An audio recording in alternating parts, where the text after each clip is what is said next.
Why are you only doing one thing? Why don't you do shit? Because you're fucking scared.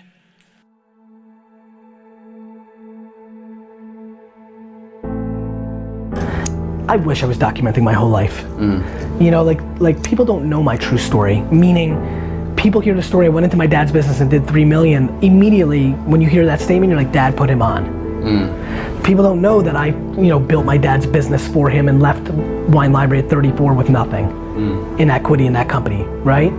People don't know that I never paid myself that much money, so I had not that much money. People don't know what it looks like to have no money and make $3,000 a weekend pre-internet as a 15-year-old in 1990. That's what I did with no fucking money, motherfuckers. I went, traded with kids, made good trades, went to a baseball card show, sold some, saved my 80 bucks, bought more stuff. It takes talent to make 3,000. You know, 99% of your audience doesn't know how to make $3,000 a week. I did it at 15 with no fucking money. So I knew I was fucking all time. Who? Who's gonna cast judgment? My friends, every person here that's not 100% happy, including myself, is not doing something because of judgment of somebody else. My biggest strength is I'm willing to go on a platform and have 39 followers and not care that people are like, oh, Garyvee's not big anymore. Nobody you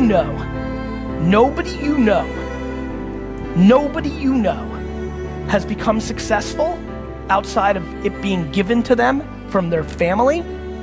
Nobody you know has actually created success without working their face off. It doesn't exist. So you can sit and talk about luck, and you can sit and talk about this, that, or the other thing, but I promise you, the only controllable thing you have is your work ethic. So, going back to the beginning of my talk, you need to deploy serious self-awareness and figure out who you are. I implore you to start matching your work ethic and your actions to your mouth.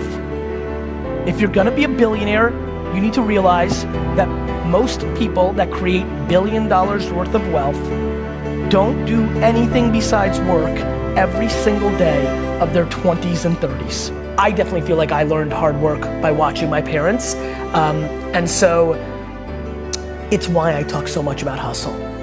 Because it's one of the things that people can actually adjust and turn to. I watch people give advice completely predicated on natural talent and DNA, and I'm like, look, I get it, I can throw a football every day for 9 hours a day, I'm just not physically built to be competitive at the highest levels. So yeah, I do think, if anybody watching right now, if there's anything they take away, it's look, you're gonna only be so pretty, you're only gonna be so smart, there's things that are gonna be natural, and then there's things that you can actually control. I do believe, and I don't know if I'm right or wrong, I don't, but I do believe that work ethic is a taught behavior.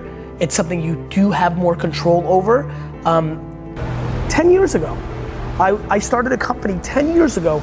I didn't have enough money for rent, so I worked out of somebody else's conference room. And in 10 years I'll be 54, 53, almost 54, a week away, 54, 54. Do you feel old here? No, God, I feel so young. You feel new? I feel very young. I feel 54 is young.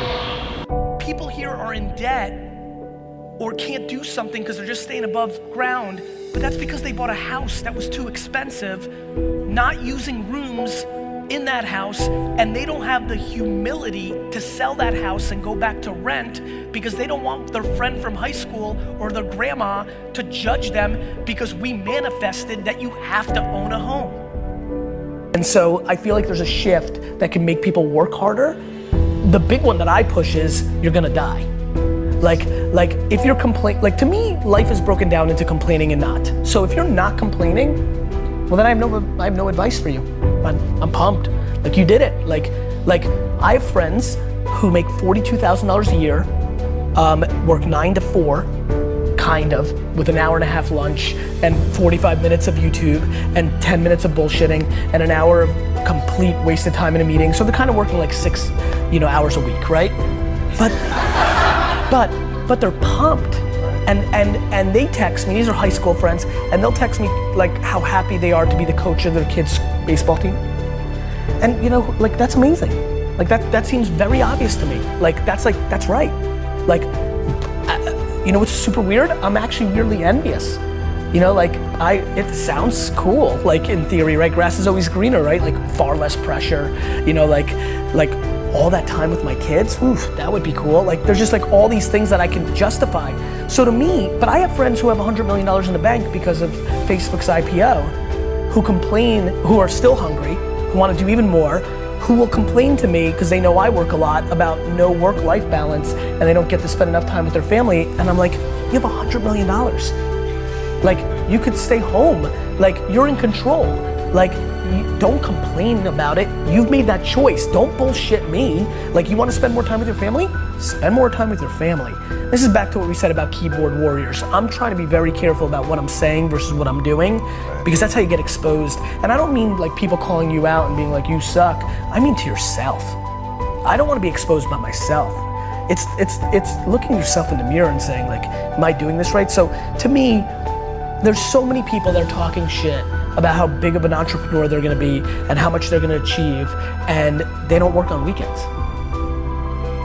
You know, I worked every Saturday of my 20s. Like, and I talk to 20-year-old entrepreneurs every single day. Lately, I've been saying to them, this Saturday, you're gonna have more time off than I've had in my entire 20s on a Saturday. So like, before you tell me how you're gonna be bigger than me, start thinking about what you're actually doing. Right. Yeah, no.